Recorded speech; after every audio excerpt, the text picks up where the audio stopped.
कृष्ण गोविंद हरे मुरारी, हे नाथ नारायण वासुदेवा। अथ त्रय स्त्रीषु अध्याय।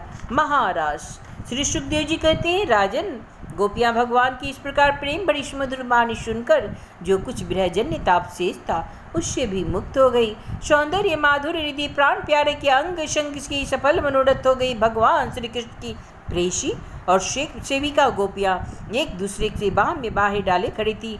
उन स्त्री रत्नों के साथ यमुना जी के पुलिन पर भगवान ने अपनी रसमयी रास प्रारंभ किया। संपूर्ण योग के स्वामी भगवान श्री कृष्ण दो दो गोपियों के बीच में प्रकट हो गए और उनके गले में अपना हाथ डाल दिया। इस प्रकार एक गोपी और एक श्री कृष्ण, यही क्रम था। सभी गोपियां ऐसा अनुभव करती थी, हमारे प्यारे तो हमारे पास हैं। इस प्रकार सहस्त्र गोपियों से शोभायमान सहस्त्र भगवान श्री कृष्ण दिव्य रासोत्सव प्रारंभ हुआ। उस समय आकाश में सत विमानों की भीड़ लग गई। सभी देवता अपनी अपनी पत्नियों के साथ वहां आ पहुंचे। रासोत्सव के दर्शन की लालसा से, उत्सुकता से उनका मन भी उनके बस में नहीं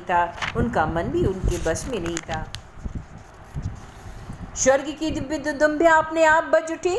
स्वर्गीय पुष्पों की वर्षा होने लगी। गंधर्वगण अपनी अपनी पत्नी के साथ भगवान के निर्मल यश का गान करने लगे। रास मंडल में सभी गोपियां अपने प्रियतम श्याम सुंदर के साथ नृत्य कर रही है। उनकी कलाइयों के कंगन, पैरों के पाजाब और करगनी, घुंघरू सब एक साथ बज उठी। असंख्य गोपियां थी, इसलिए यह मधुर ध्वनि भी बड़ी ही जोर की हो रही थी। यमुना जी की रमन रेती पर ब्रश इंद्रियों के बीच में भगवान श्री कृष्ण की अनोखी छटा थी।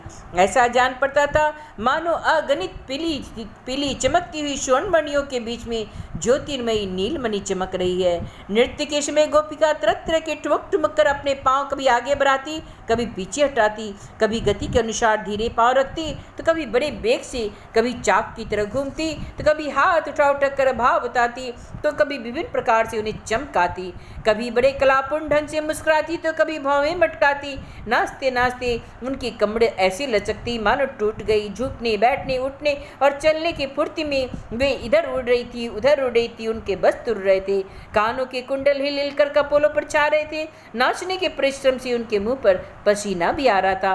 केसों की चोटियां ढीली पड़ गई, नौबी की गांठें खुल गई। इस प्रकार नटवर नंदलाल की परम प्रेयसी गोपियां उनके साथ गा गा कर नाच रही थी। हे परिचित, उस समय ऐसा जान पड़ता था मानो बहुत से कृष्ण तो सांवले सांवले मेघमंडल है और उनके बीच बीच में चमकती हुई गोरी गोपियां बिजली हैं। उनकी शोभा असीम थी। गोपियों का जीवन भगवान का ही प्रेम है। वे श्री कृष्ण से सटकर नाचते नाचते उच्च स्वर में मधुर गान कर रही थी।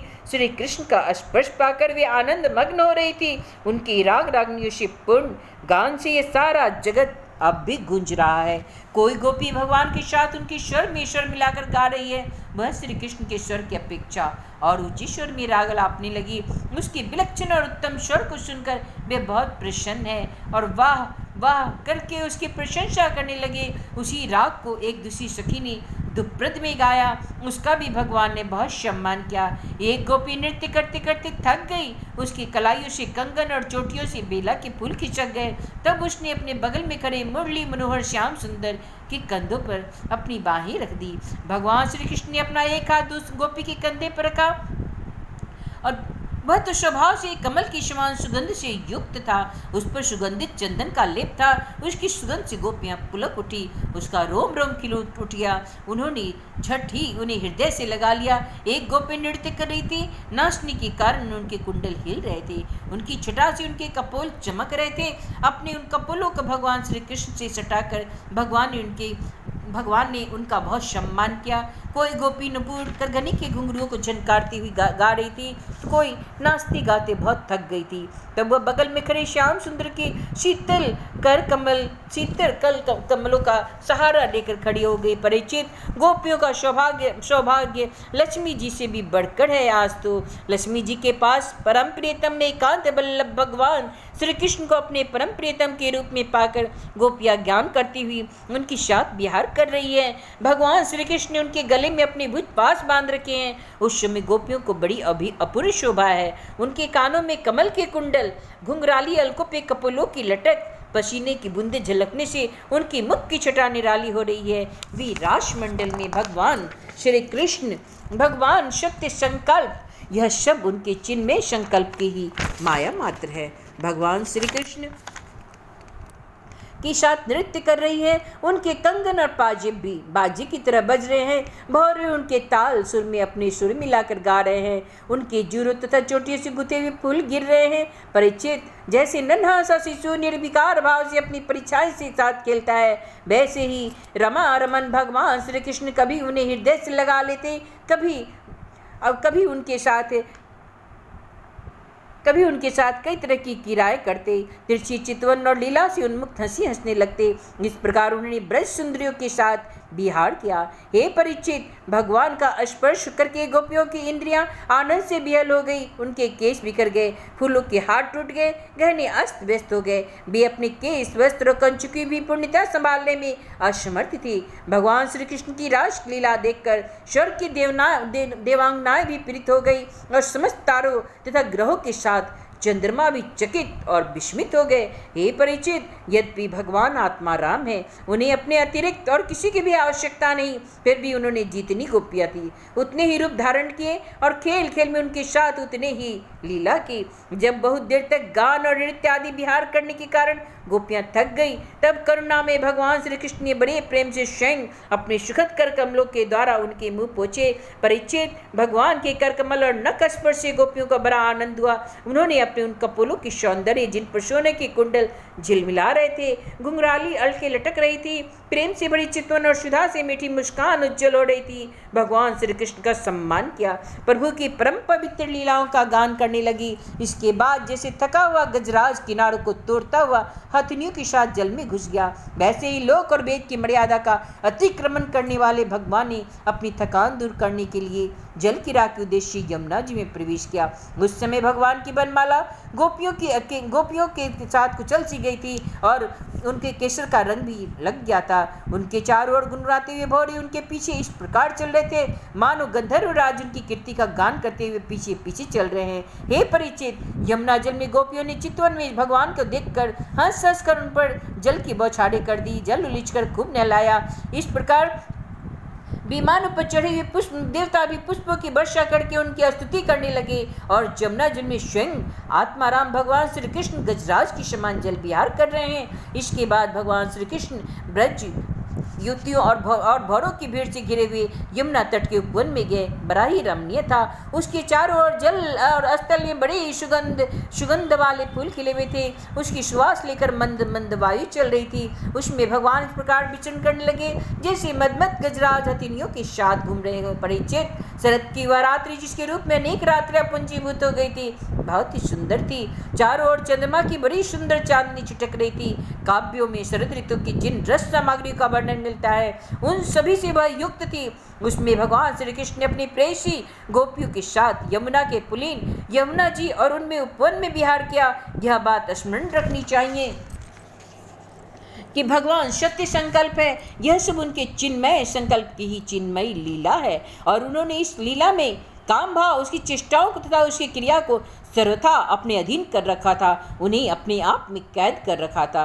राजा परीक्षित ने पूछा, भगवान श्री कृष्ण सारे जगत में एकमात्र स्वामी हैं। उन्होंने अपने श्री बलराम जी के सहित पूर्ण रूप से अवतार ग्रहण किया। उनके अवतार का उद्देश्य यही था कि धर्म की स्थापना हो और अधर्म का नाश हो। ब्राह्मण वे धर्म मर्यादा के बनाने वाले, उपदेश करने वाले और रक्षक थे। फिर उन्होंने स्वयं धर्म के विपरीत परिस्थितियों का स्पर्श कैसे किया? मैं मानता हूँ कि भगवान श्री कृष्ण पूर्ण काम थे, उन्हें किसी भी वस्तु की कामना नहीं थी। फिर भी उन्होंने किस अभिप्राय से यह निंदनीय कर्म किया?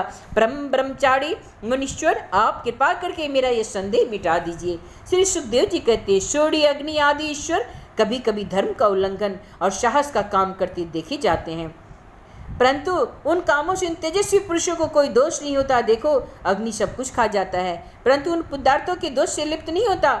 जिन लोगों में ऐसी सामर्थ्य नहीं, उन्हें मन से भी वैसी बात कभी नहीं सोचनी चाहिए। शरीर से करना तो दूर रहा, यदि मुक्तावश कोई ऐसा काम कर बैठे तो उसका तो नाश ही हो जाता है। भगवान शंकर ने हलाहल विष पी लिया, कोई दूसरा पिए तो जलकर भस्म हो जाएगा। इसलिए इस प्रकार जो शंकर आदि ईश्वर है, उनके अपने अधिकार के अनुसार अपने वचन को ही सत्य मानना और उसी के अनुसार आचरण करना चाहिए। उनके आचरण का अनुकरण तो कहीं कहीं किया जा सकता है। इसलिए बुद्धिमान पुरुष को चाहिए उनका जो आचरण उनके उपदेश के अनुकूल हो उसी को जीवन में उतारे। परीक्षित, वे सामर्थ्यवान पुरुष अहंकारहीन होते हैं। शुभ कर्म करने में उनका कोई सांसारिक स्वार्थ नहीं होता और अशुभ कर्म करने में अनर्थ नहीं होता। वे स्वार्थ और अनर्थ से ऊपर उठे होते हैं। जब उन्हीं के संबंध में ऐसी बात है, तब जो पशु पक्षी मनुष्य देवता आदि समस्त चराचर जीवों के एकमात्र प्रभु सर्वेश्वर भगवान है, उनके साथ मानवीय शुभ और अशुभ का संबंध कैसे जोड़ा जा सकता है। जिनके चरण कमलों के रस का सेवन करके भक्तजन तृप्त हो जाते हैं, जिनके साथ योग प्राप्त करके उनके प्रभाव से योगी जन अपने सारे बंधन काट डालते हैं और विचारशील ज्ञानी जन जिनके तत्व का विचार करके तत्व स्वरूप हो जाते हैं तथा समस्त कर्म बंधनों से मुक्त होकर स्वच्छंद विचरते हैं, वे ही भगवान अपने भक्तों की इच्छा से अपनी चिन्मय श्री विग्रह प्रकट करते हैं। तब भला उनके कर्म बंधन की कल्पना कैसी हो सकती है। हे गोपियों के, उनके पतियों के और संपूर्ण शरीरधारियों के अंतःकरणों में जो आत्मा रूप में विराजमान है और जो सबके साक्षी और परम पति है, वही तो अपना दिव्य चिन्मय श्री विग्रह प्रकट करके यह लीला कर रहा है। भगवान जीवों पर कृपा करने के लिए अपने ही मनुष्य रूप में प्रकट हुए हैं और ऐसी लीलाएं करते हैं जिन्हें सुनकर जीव भगवत परायण हो जाए। ब्रजवासी गोपों ने भगवान श्री कृष्ण में तनिक भी दोष बुद्धि नहीं की। वे उनके योग माया से मोहित होकर ऐसा समझ रहे थे कि हमारी पत्नियां हमारे पास ही हैं। ब्रह्मा की रात्रि के बराबर यह रात्रि बीत गई। ब्रह्म बाह्य मुहूर्त आया। यद्यपि गोपियों की इच्छा अपने घर लौटने की नहीं थी, फिर भी भगवान श्री कृष्ण की आज्ञा से वे अपने घर चली गई, क्योंकि वे अपने प्रत्येक चेष्टा से, प्रत्येक संकल्प से केवल भगवान को ही प्रसन्न करना चाहती थी। परीक्षित, जो धीर पुरुष ब्रज युवतियों के साथ भगवान श्री कृष्ण के इस चिन्मय रास विलास का श्रद्धा के साथ बार बार श्रवण और वर्णन करता है, उसे भगवान के चरणों में पराभक्ति की प्राप्ति होती है और वह बहुत ही शीघ्र अपने हृदय के रोग काम विकार से छुटकारा पा जाता है। उसका काम भाव श्रद्धा के लिए नष्ट हो जाता है। इति श्रीमद्भागवते महापुराणे ब्रह्मंस्या संहितायां दशम स्कंदे पूर्वार्धे रासक्रीडा वर्णनम नाम त्रयोत्रिंशोऽध्याय। श्री कृष्ण गोविंद हरे मुरारी, हे नाथ नारायण वासुदेव। एक नाथ गोविंद सखा हमारे, श्रीनाथ गोविंद सखा हमारे, हे नाथ नारायण वासुदेव। रास कुंजन में ठहरायो, रास कुंजन में ठहरायो, सखियाँ करे पुकार सावरो, अब तक नहीं आयो, श्याम मेरो अब तक नहीं आयो, श्याम मेरो अब तक नहीं आयो, रास कुंजन में ठहरायो, रास कुंजन में ठहरायो, सखियाँ करे पुकार सांवरो, अब तक नहीं आयो।